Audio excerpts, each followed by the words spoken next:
Permanent షాపులు, permanent లైసెన్సులు permanent గా వచ్చినటువంటి పరిస్థితి చూస్తా ఉన్నాం. కానీ పులి రాని చోట, రోజు ఇబ్బంది లేకుండా ఉన్న చోట మాత్రం వాళ్ళందరినీ కిందికి దింపేసి వాళ్ళ జీవితాలతో ఈరోజు చెలగాటమాడుతున్నటువంటి పరిస్థితి కనిపిస్తా ఉంది. వాళ్ళకి ఏదైనా ఆధారం ఉందనుకుంటే ఇది మాత్రమే, వేరే ఆధారం ఏమీ లేవు. వేరే వేరే వ్యాపారాలు కూడా ఏమీ లేవు.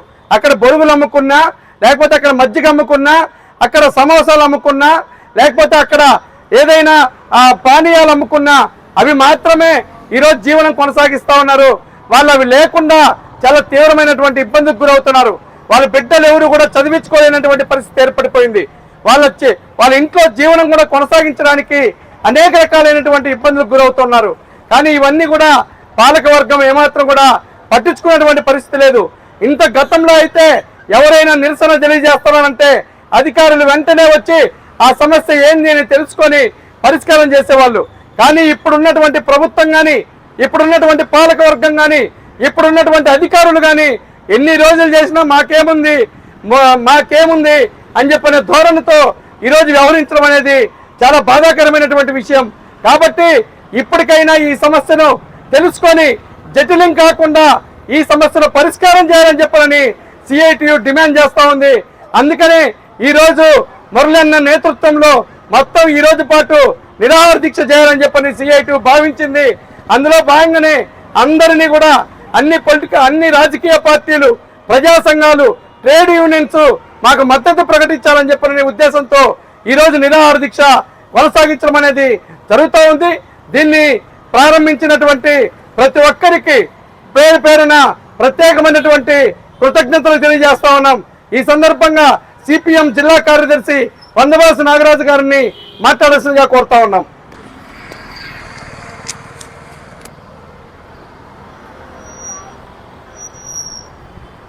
సోదరులారా, ఈరోజు తమకు కనీసమైన బ్రతుకు కల్పించాలని, గతంలో తాము చేస్తున్న చిరు వ్యాపారాలని కొనసాగించాలని ఒక న్యాయమైన పోరాటం చేస్తున్నారు. ఈ న్యాయమైన పోరాటం 300 రోజులు సాగడం అనేది ఈ టీటీడీకి ఏమంత శ్రేయస్కరం కాదని చెప్పి నేను తెలియజేస్తున్నాను. TTD chairman, EO, special EO, additional EO వీరందరూ కూడా ఇప్పటికైనా కనికరించి వీళ్ళు న్యాయం చేయాలని కోరుతా ఉన్నారు. వాస్తవంగా వీళ్ళందరూ కూడా భక్తులకు సేవ చేసేవాళ్ళు. మన టీటీడీ అధికారులకి భక్తులంటే ఎందుకు అంత కసో నాకు అర్థం కావడం లేదు. భక్తులకు ఎవరైనా అండగా ఉంటే ప్రోత్సహించాలి, వాళ్ళందరికీ సహాయం చేయాలి, వాళ్ళని ఆదుకోవాల్సిన అవసరం ఉన్న ఈ అధికారులు అడవిలో పోతున్న భక్తులకి అండగా ఉండి అన్ని సేవ చేస్తూ తమ కుటుంబాలు కూడా గడుపుకుంటున్న వాళ్ళకి ఇటువంటి అన్యాయం చేయడం సరైనది కాదు. వెంటనే వాళ్ళు ఈ సమస్యని పరిష్కరించడానికి ముందుకు రావాలి. ఏ అభ్యంతరాలు లేని వాళ్ళకి ఈ రకంగా ఈ వందల రోజులు ఈ రకంగా దీక్షల కార్యక్రమాన్ని వాళ్ళు కొనసాగించడం అనేది సరైన పద్ధతి కాదని చెప్పి నేను ఈ అధికారులకు హెచ్చరిక చేస్తా ఉన్నాను. గతంలో ఇటువంటి సమస్యలు వచ్చిన సందర్భంగా కూటమి నాయకులు ఆ రోజు ఏం చెప్పారు, ఇదే యొక్క ప్రాంతంలో దీక్షలు చేసిన సందర్భంగా ఫారెస్ట్ వాళ్ళు కానీ, ఎఫ్ఎంఎస్ వాళ్ళు కానీ, లేకపోతే ఆ రోజు శ్రీవారి మెట్టి వాళ్ళు కానీ చేసినప్పుడు ఆ రోజు వాళ్ళు మనకు మద్దతుగా నిలబడ్డారు, మద్దతు ఇచ్చారు.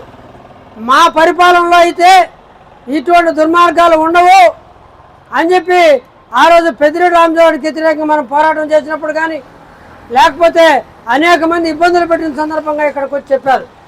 కానీ ఈరోజు అడుగుతున్నా, అంటే ఏరు దాటేంత వరకు మంచి మల్లన్న, ఏరు దాటిపోయినాక చెడ్డ మల్లన్న అయిపోయినాడా అని చెప్పి నేను అడుగుతా ఉన్నా. అంటే వాళ్ళు ఆ రకంగా ఈరోజు వ్యవహరించడం అనేది ఏమైనా విజ్ఞతగా ఉంటుందా అని చెప్పి నేను అంటున్నా. మనం చెప్తూ ఉంటాం, వెంకటేశ్వర స్వామి దగ్గర ఏదైనా మాట ఇచ్చి మాట తప్పితే స్వామి పెద్ద శిక్ష వేస్తాడని చెప్పేసి వీళ్ళకి వెంకటేశ్వర స్వామి ఆలోచించాలి, వీళ్ళకి ఏం శిక్ష చేయాలి వీళ్ళకని చెప్పి. ఇంత దుర్మార్గంగా వ్యవహరిస్తున్న వాళ్ళకి ఈ రకంగా మాట ఇచ్చేసి మీ సన్నిధిలో మీ పరిపాలనా భవనం వద్ద ఇటువంటి బ్రహ్మాండంగా ఉపన్యాసాలు ఇచ్చి ఈ రకంగా అన్యాయం చేస్తున్న వాళ్ళకి ఏమని శిక్షేస్తారో వాళ్ళు ఆలోచించుకోమని చెప్తున్నా. చంద్రబాబు నాయుడు గారు నా విలవేల్పు అంటున్నాడే, ఆ విలవేల్పు దగ్గర విలవెల్లాడుతున్న ఈ యొక్క ప్రజల్ని చూడరా అని చెప్పి అడుగుతున్నాను. ఈ రకంగా ఈ యొక్క హింసపడడం అనేది కరెక్ట్ అనేది కాదు. కాబట్టి దీన్ని ఉధృతం చేయదలుచుకుంటే చేయండి. గతంలో లాగా ఫారెస్ట్ కాంట్రాక్ట్ కార్మికులు చేసినట్టు మొత్తం ఈ దీక్షలు ఇక్కడితో సాగుతాయని అనుకుంటున్నారు. కాదు, మొత్తం రాబోయే కాలంలో అందరూ కూడా ఇక్కడ కూర్చొని ఆమరణ నిరాహార దీక్ష కూర్చొని మీరు పరిష్కరించేంత వరకు కూడా వదలకుండా ఉద్యమం సాగుతుందని చెప్తున్నా. ఇప్పటికే మిమ్మల్ని మొత్తం ప్రజలందరూ కూడా మిమ్మల్ని చీకొడతా ఉన్నారనే విషయాన్ని మీకు దృష్టిలో పెట్టుకోవాలని చెప్పి నేను చెప్తున్నా. మీరందరూ ఏమిటి ఈ రకంగా ఈతల్లో పడేసి మీరు ఏం చేస్తారని చెప్పి అడుగుతున్నారు. ఆ రకంగా ఈరోజు ఉద్యమాలు చేసే వాళ్ళ పట్ల ఈరోజు సానుకూలంగా వ్యవహరించాల్సిన అవసరం లేదని చెప్పి చెప్తున్నా. ఇదే రకంగా ఇక్కడ వాళ్ళు ఏమన్నా ఈరోజు వీళ్ళు ఏమన్నా పాకిస్తాన్ నుంచి వచ్చిన వాళ్ళ లేకపోతే బంగ్లాదేశ్ నుంచి శరణార్థులా?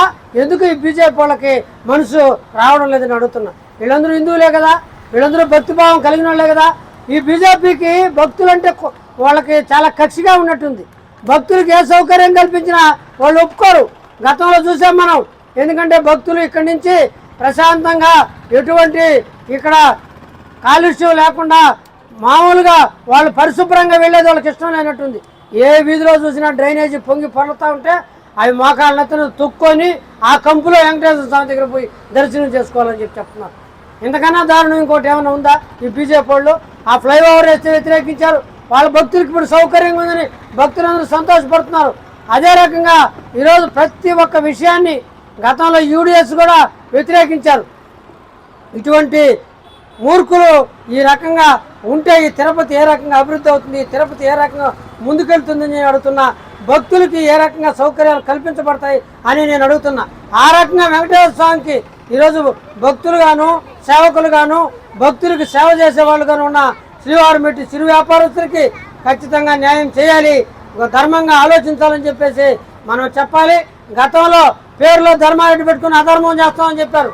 వీళ్ళేమో ఇప్పుడు ఆ పేరు లేదు, ఇప్పుడు అన్యాయం చేసేదానికి పూనుకుంటున్న పరిస్థితిని మనం చూస్తున్నాం. ఇది సరైన పద్ధతి కాదు. వెంటనే ఆలోచించి సమస్యని ఇబ్బందిలో చెప్పండి. ఫలాని ఇబ్బంది మీకు పులి తినేసిన కాడే వ్యాపారాలకు ఇస్తారా? ఆ రూట్ అంతా కూడా వ్యాపారాలకు ఇస్తారా? ప్రశాంతంగా ఉండే దగ్గర భక్తులకి ఏ ఆదరణ లేని దగ్గర ఆదరణ ఉండే వాళ్ళ మీద ఇటువంటి కక్షపూరితమైన పరిస్థితి చేస్తున్నారు. ఈ రాష్ట్ర ప్రభుత్వం ఏం ఆలోచన చేస్తున్నది? చంద్రబాబు నాయుడు గారు ఈ ప్రాంత వాసి, ఆయన ఈరోజు జోక్యం చేసుకొని ఈ సమస్యని పరిష్కరించాల్సిన అవసరం ఉంది. లేని పక్షంలో మొత్తం అన్ని శ్రేణుల్ని మొత్తం ఇక్కడ కూడా రాజకీయ పార్టీ నాయకులు అందరూ వచ్చారు. కాంగ్రెస్ పార్టీ నాయకులు, ఆర్పిఐ నాయకులు, ఈరోజు సిపిఐ నాయకులు మొత్తం వచ్చారు. రాజకీయ పార్టీలు, ఆమ్ ఆద్మీ పార్టీ అందరూ కూడా వచ్చారు. రాబోయే కాలంలో పెద్ద ఎత్తున మీకు టైము కొంత ఇస్తున్నాం, మీరు వెంటనే ఈ సమస్యను పరిష్కరించాలని చెప్పి, లేకపోతే ఉధృతం చేయాల్సి వస్తుందని చెప్పేసి హెచ్చరిక చేస్తూ ఈ దీక్షలు జయప్రదం కావాలని ఆకాంక్షిస్తూ నాకు ఇచ్చిన అవకాశానికి ధన్యవాదాలు తెలియజేస్తూ సెలవు తీసుకుంటాము. నాయకులు మాగంటి గోపాల్ రెడ్డి గారిని మాట్లాడాల్సిందిగా కోరుతా ఉన్నాం.